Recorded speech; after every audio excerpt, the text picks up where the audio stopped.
Today, the last day of the 12-day festival of Ridvan, people all around the world celebrate the beginning of the Baha'i faith.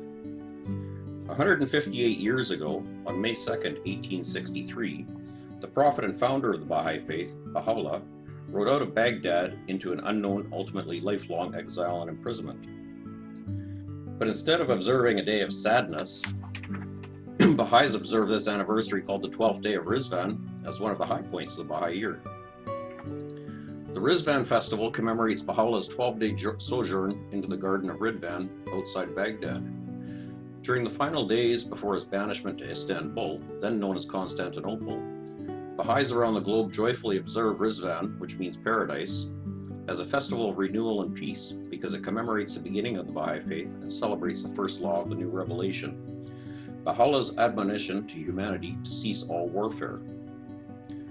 Baha'u'llah ultimately suffered 40 years of exile, imprisonment, and torture for his declaration of the peaceful and progressive Baha'i principles.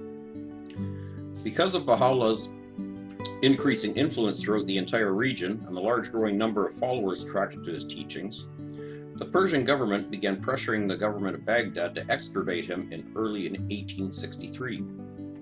Instead, Baha'u'llah received an order to relocate to the capital of the Ottoman Empire, Constantinople, now Istanbul. Baha'u'llah's first banishment from Tehran in Persia to Baghdad in 1852 and his second from Baghdad to Adrianople were destined to be followed in rapid succession by two more. Later in 1863, from Constantinople to Adrianople in northwestern Turkey near the Greek border. Then ultimately, in 1868, to the prison colony of Akka in Palestine, where Baha'u'llah spent the rest of his life as a prisoner. The weeks in the spring of 1863 before Baha'u'llah's short sojourn into the Ridvan garden had been tragically sorrowful ones for his friends and family.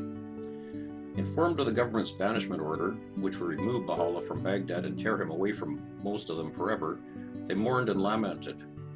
And now, on the day of departure, they felt enormous sadness and despair. A large contingent of approximately 75 people accompanied Baha'u'llah on his 4-month trip to Constantinople, but a huge group of family, friends, and followers stayed behind. One eyewitness, a follower of Baha'u'llah named Mirza Asadullah Kashani, rates this account of Baha'u'llah's departure from Baghdad when thousands of followers had come to tearfully bid farewell. On the 12th day, in the afternoon, they went from us under the escort of Turkish soldiers to an unknown destination. Although Baha'u'llah had commanded his friends not to follow them, I was loath to let him go out of my sight, and I ran after him for 3 hours. He saw me, and getting down from his horse, waited for me, telling me with his beautiful voice, full of love and kindness, to go back to Baghdad, and with the friends to set about our work, not slothfully, but with energy. Be not overcome with sorrow. I'm leaving friends I love in Baghdad. I will surely send them tidings of our welfare. Be steadfast in your service to God, who doeth whatsoever he willeth. Live in such peace as will be permitted to you. We watched them disappear into the darkness with sinking hearts, for their enemies were powerful and cruel. Weeping bitterly, we turned our faces toward Baghdad, determined to live according to his command. Baha'is celebrate the anniversary of this exile because Baha'u'llah's declaration marks a time when the breezes of forgiveness were wafted over all creation, when the doors of the kingdom have been opened unto you and the call of God is being raised, and the virtues of the human world are in the process of unfoldment. With this revelatory action, announcing the advent of a new cycle of human progress, the organic unity of all humanity and the dawn of a new world faith, Baha'u'llah transformed the occasion of his banishment from tragedy to triumph. Today, the eve of Baha'u'llah's departure from Baghdad is commemorated each year by Baha'i communities around the world, not as a time of sorrow or regret, but as a festival of great joy. The 12th day of Ridvan stands as a demonstration of the power of the manifestation of God to create good from evil, bring forth light from darkness, and win victory from seeming defeat. I hope that helps with a bit of understanding. Stay healthy, happy, and enjoy the program.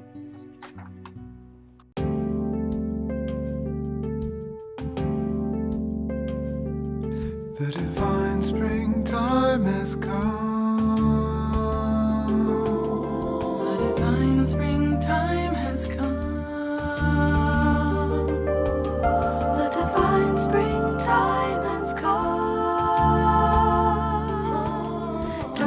wish you could have been there at the gathering in the garden on the 12th day of Ridvan, to be the lovers of his beauty, longing for a glimpse of him on the 12th day of Ridvan.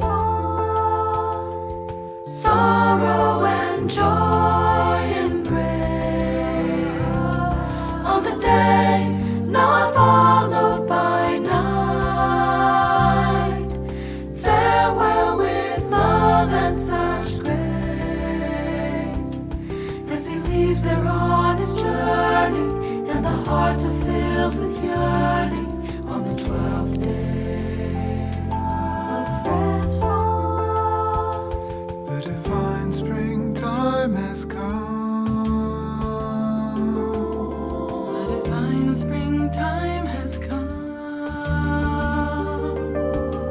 The divine springtime has come.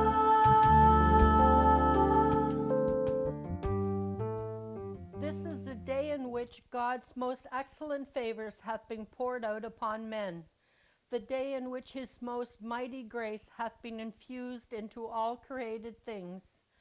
It is incumbent upon all the peoples of the world to reconcile their differences, and with perfect unity and peace, abide beneath the shadow of the tree of his care and loving kindness. All hail then to this, the festival of the Lord, that hath appeared above a day spring of resplendent holiness. Baha'u'llah. Mounted on his steed, a red roan stallion of the finest breed, the best his lovers could purchase for him, and leaving behind a bowing multitude of fervent admirers, he rode forth on the first stage of a journey that was to carry him to the city of Constantinople.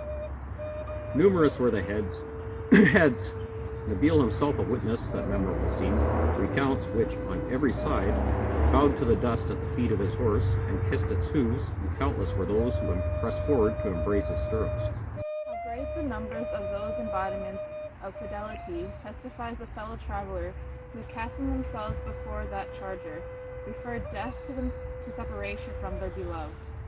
Methinks that blessed steed trode upon the bodies of those pure-hearted souls.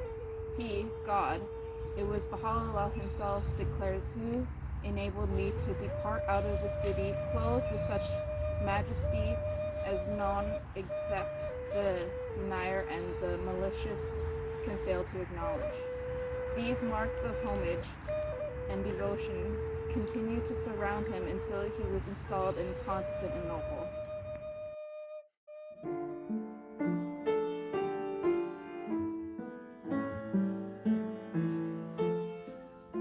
O my God, the God of bounty and mercy, thou art that King by whose commanding word the whole creation hath been called into being. And thou art that all-bountiful one, the doings of whose servants have never hindered him from showing forth his grace, nor have they frustrated the revelations of his bounty. Suffer this servant, I beseech thee, to attain unto that which is the cause of his salvation, in every world of thy worlds. Thou verily the Almighty, the most powerful, the all-knowing, the all-wise.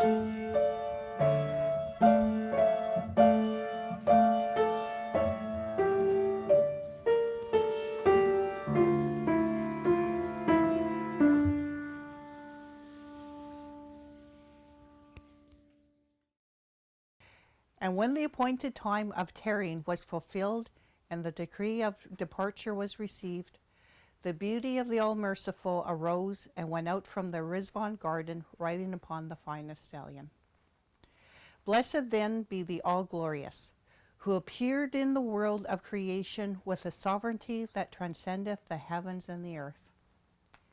As he departed, a cry of sorrow ascended from the garden, and its trees and leaves and fruits and walls and air and ground and pavilion, while the dwellers of the deserts and the wilderness, and even the very dunes and the dust of the earth, rejoiced at his approach.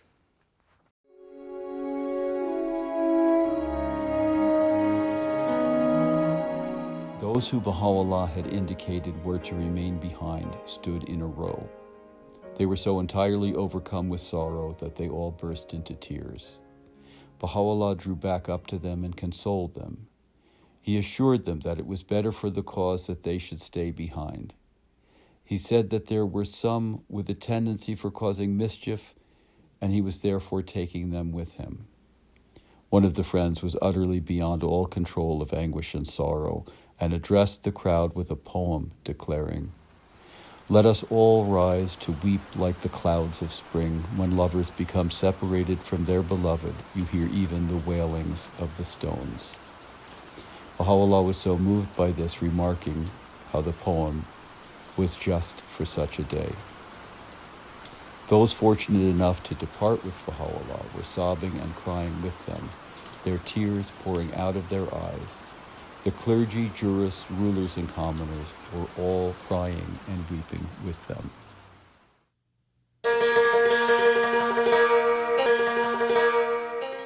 ข้าแต่พระผู้เป็นเจ้าโปรดทำให้จิตใจของข้าพเจ้าสดชื่นและเบิกบานโปรดชำระหัวใจของข้าพเจ้าให้บริสุทธิ์โปรดประเทืองพลังความสามารถของข้าพเจ้าข้าพเจ้าขอมอบกิจการทุกอย่างไว้ในพระหัตถ์ของพระองค์พระองค์คือผู้นำทางและที่พึ่งของข้าพเจ้าข้าพเจ้าจะไม่เศร้าโศกเสียใจต่อไปอีกแล้วข้าพเจ้าจะมีแต่ความสุขหันษาข้าแต่พระผู้เป็นเจ้าข้าพเจ้าจะไม่วิตกกังวลและจะไม่ยอมให้ความยุ่งยากมากวนใจข้าพเจ้าข้าพเจ้าจะไม่หมกมุ่นอยู่กับสิ่งที่ไม่รื่นรมสำหรับชีวิตข้าแต่พระผู้เป็นเจ้าพระองค์ทรงเป็นมิตรต่อข้าพเจ้ามากกว่าที่ข้าพเจ้าเป็นมิตรต่อตนเองข้าแต่พระผู้เป็นนายข้าพเจ้าขออุทิศตนให้แก่พระองค์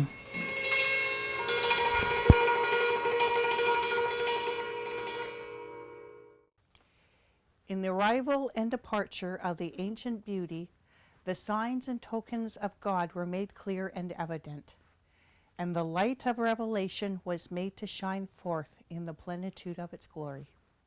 Verily, his majesty was exalted, his power magnified, and his sovereignty revealed. The steed moved, and everyone shouted, "God is most glorious. Upon him rest majesty and splendor." That day witnessed for the first time Baha'u'llah's splendid horsemanship. Heads on every side bowed down to the dust at the feet of his horse and kissed its hooves. Countless individuals pressed forward to embrace his stirrups. Many cast themselves in front of the horse, preferring death to separation. It seemed as if it were a heavenly steed passing over blessed bodies and pure hearts. Throughout the multitude was the murmur and cry that the tumult of the hour of gathering and resurrection was unfolding before their very own eyes. Each would speak with his neighbor of the mysteries of this manifestation.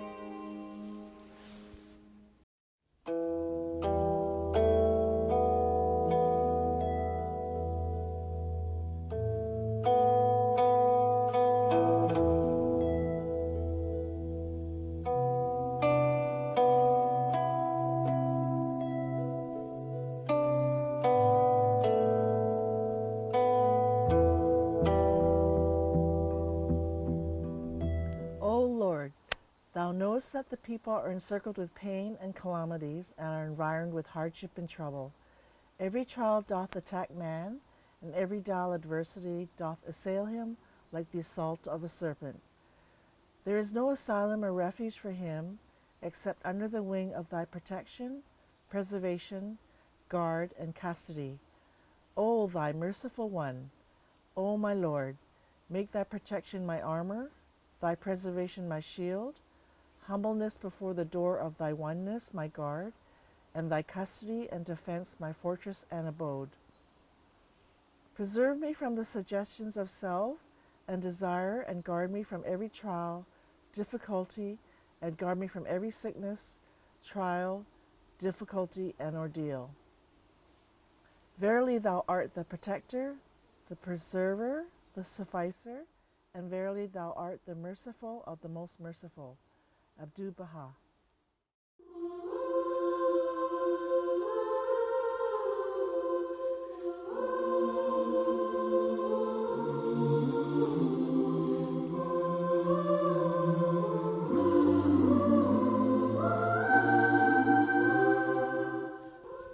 my God, einige die Herzen deiner Diener und enthülle ihnen deinen großen Plan.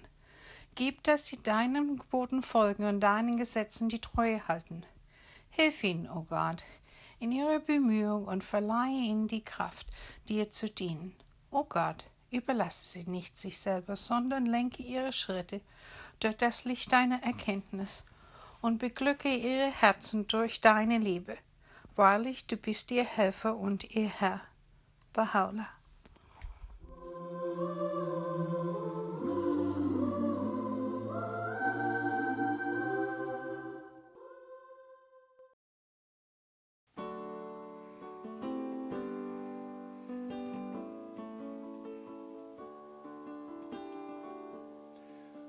There comes a time we heed a certain call, when the world must come together as one. There are people dying. Oh, it's time to lend a hand to life, the greatest gift of all. We can't go on pretending day by day that someone, somewhere will soon make a change. We are all a part of God's great big family, and the truth, love is all we need. We are the world, we are the children, we are the ones who make a better day, so let's start giving. There's a choice we're making. We're saving our own lives. It's true, we make a better day, just you and me.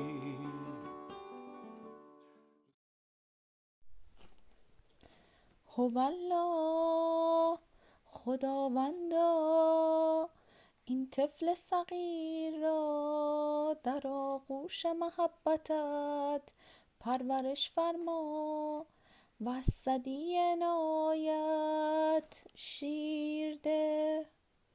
این نهال تازه را در گلشن محبتت بنشان و به رشحات سحاب عنایت پرورش ده. از اطفال ملکوت کن و به جهان لاهوت هدایت فرما. تویی مقتدر و مهربان و تویی دهنده و بخشنده و سابق الانعام. عین عین.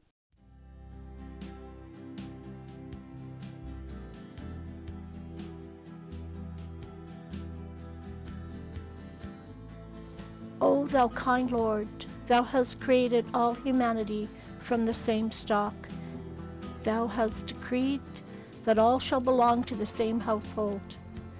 In thy holy presence they are all thy servants, and all mankind are sheltered beneath thy tabernacle. All have gathered together at thy table of bounty. All are illuminated through the light of thy providence. O God, thou art kind to all.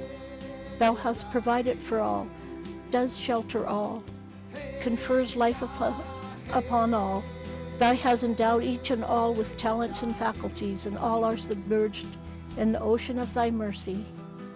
O thou kind Lord, unite all. Let the religions agree and make the nations one, so that they may see each other as one family and the whole earth as one home. May they all live together in perfect harmony. O God, rise aloft the banner of the oneness of mankind. O God, establish the most great peace. Cement thou, O God, the hearts together. O thou kind Father, God, gladden our hearts through the fragrance of thy love. Brighten our eyes through the light of thy guidance. Delight our ears with the melody of thy word, and shelter us all in the stronghold of thy province. Thou art the mighty and powerful.